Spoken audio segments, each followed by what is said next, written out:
Assalamualaikum teman-teman, apa kabar semua? Ibu harap teman-teman dalam keadaan sehat walafiat serta dalam lindungan Allah Subhanahu wa taala ya. Amin.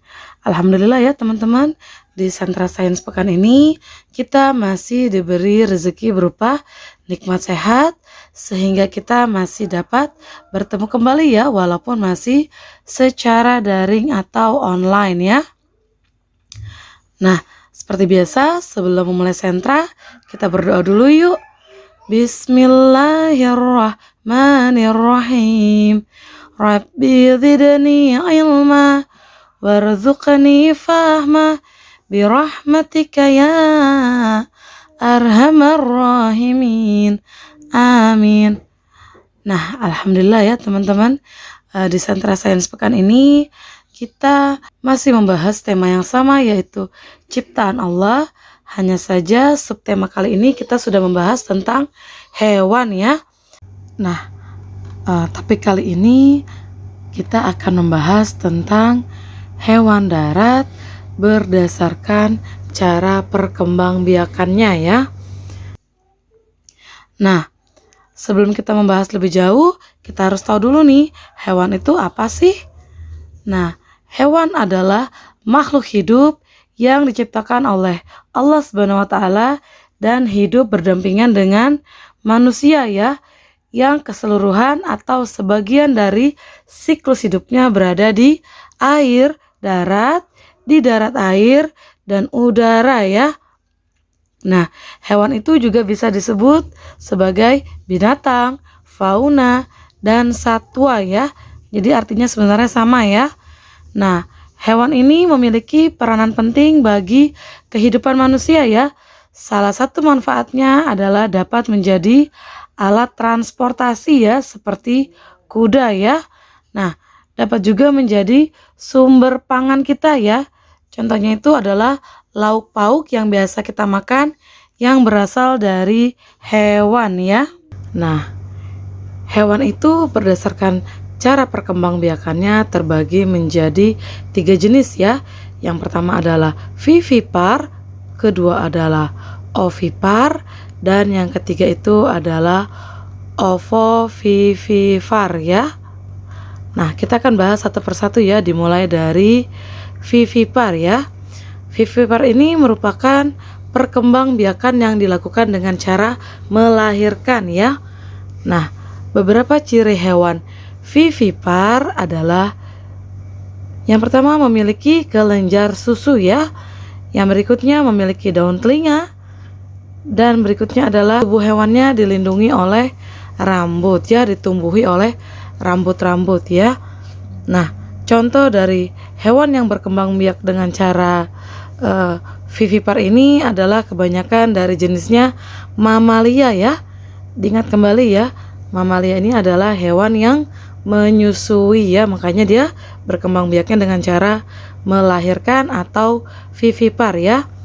Nah, contoh hewan yang melahirkan atau vivipar ini adalah kucing, anjing, sapi, singa, dan masih banyak hewan lainnya ya.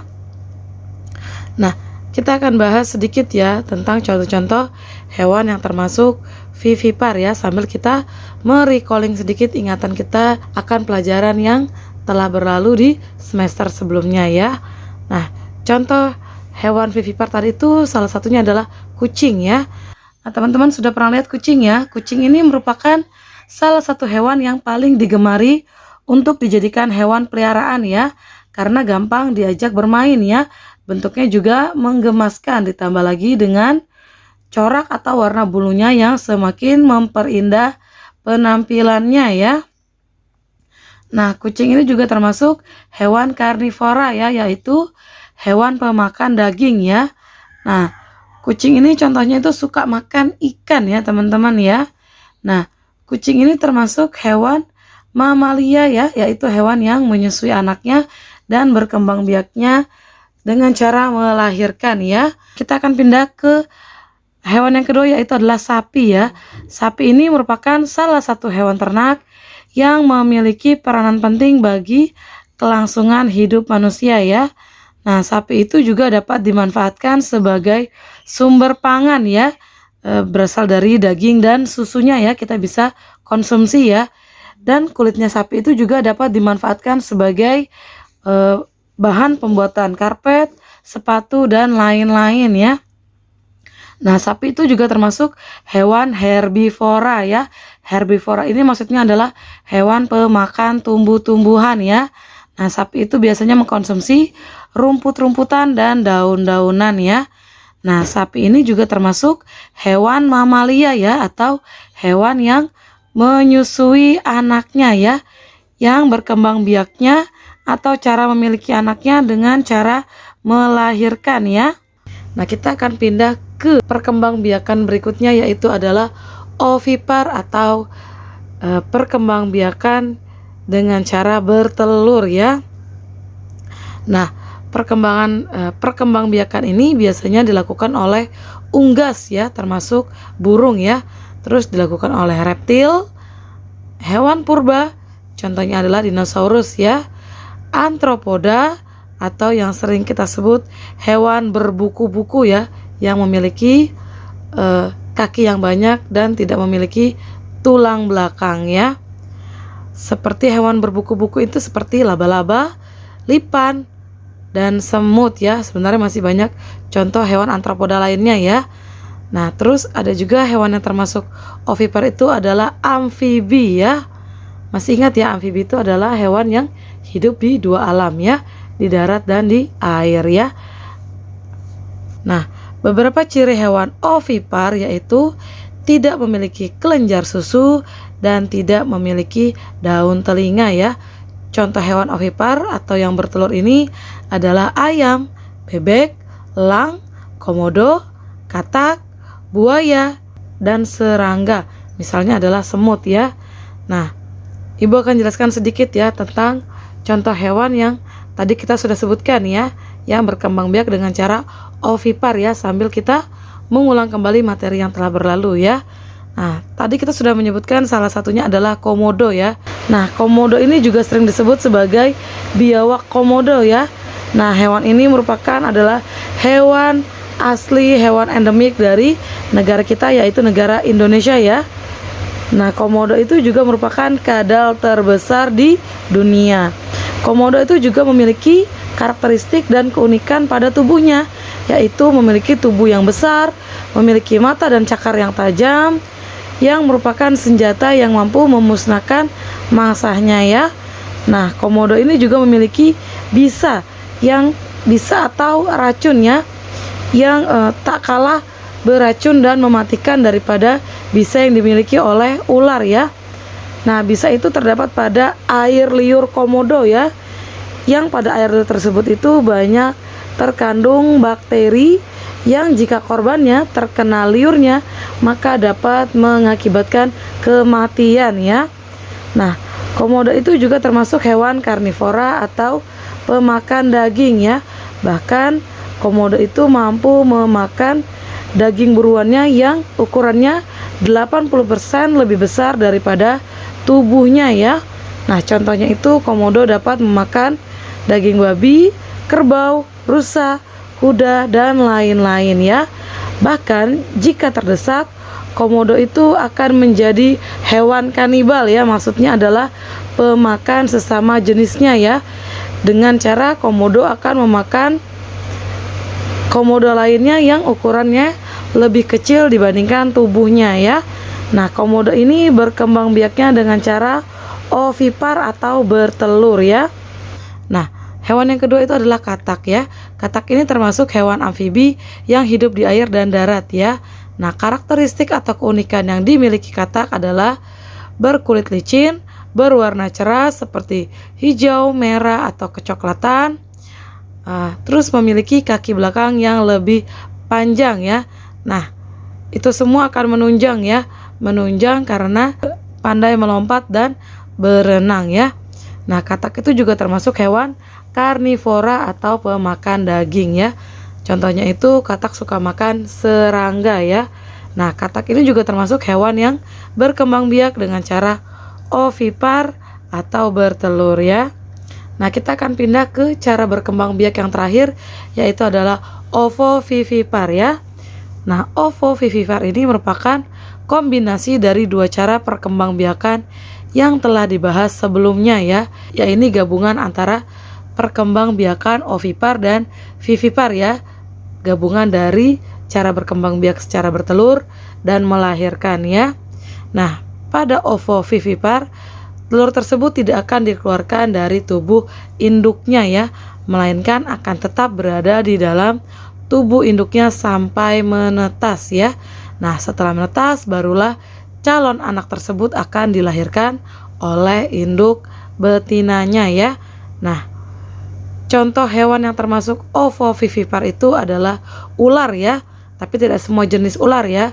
Nah, yang termasuk ovovivipar itu jenisnya adalah ular piton, boa, dan sanca ya. Dan ada juga hewan kadal ya, contohnya itu adalah iguana ya. Nah, Ibu akan jelaskan dan mengulang sedikit ingatan kita tentang pelajaran yang telah berlalu dari contoh hewan yang termasuk ke dalam ovovivipar ya. Nah, yang pertama itu tadi kita sebutkan adalah iguana ya. Iguana ini merupakan hewan jenis reptil yang cukup besar ya. Iguana ini masuk ke dalam jenis hewan kadal ya. Iguana memiliki ciri khas yaitu memiliki jambul ya, seperti yang dimiliki oleh ayam jantan ya. Namun terletaknya itu di bawah rahangnya ya, serta memiliki sisik yang membentuk duri besar di bagian atasnya ya, yang berjejer dari leher hingga ke ekor ya. Nah, iguana tuh juga memiliki warna yang bervariasi ya, seperti warna hijau terang, hijau lumut, kecoklatan, kekuning-kuningan atau keabu-abuan ya. Nah, iguana itu bisa beradaptasi dengan baik ya sebagai kadal pohon, dan pada umumnya iguana itu termasuk hewan herbivora ya, atau pemakan tumbuhan ya, karena iguana itu sangat menyukai sayur-sayuran dan buah-buahan. Tetapi sesekali iguana itu tetap perlu memakan serangga kecil untuk memenuhi kebutuhan nutrisinya, sehingga terkadang iguana itu disebut hewan omnivora ya. Nah, iguana itu berkembang biak dengan cara ovovivipar atau bertelur dan beranak. Nah, contoh hewan yang terakhir yaitu adalah ular ya. Ular ini merupakan hewan reptilia yang tidak berkaki dan bertubuh panjang ya. Pada umumnya ular itu hidup di alam liar ya, sehingga termasuk ke dalam hewan buas atau berbahaya. Tapi ada beberapa orang yang juga suka memelihara ular ini ya teman-teman ya. Nah, ular ini memiliki ciri khas yaitu yang pertama tidak memiliki kaki ya, atau dia berjalan dengan cara melata ya. Yang kedua bertubuh panjang, ketiga itu memiliki bisa atau racun ya.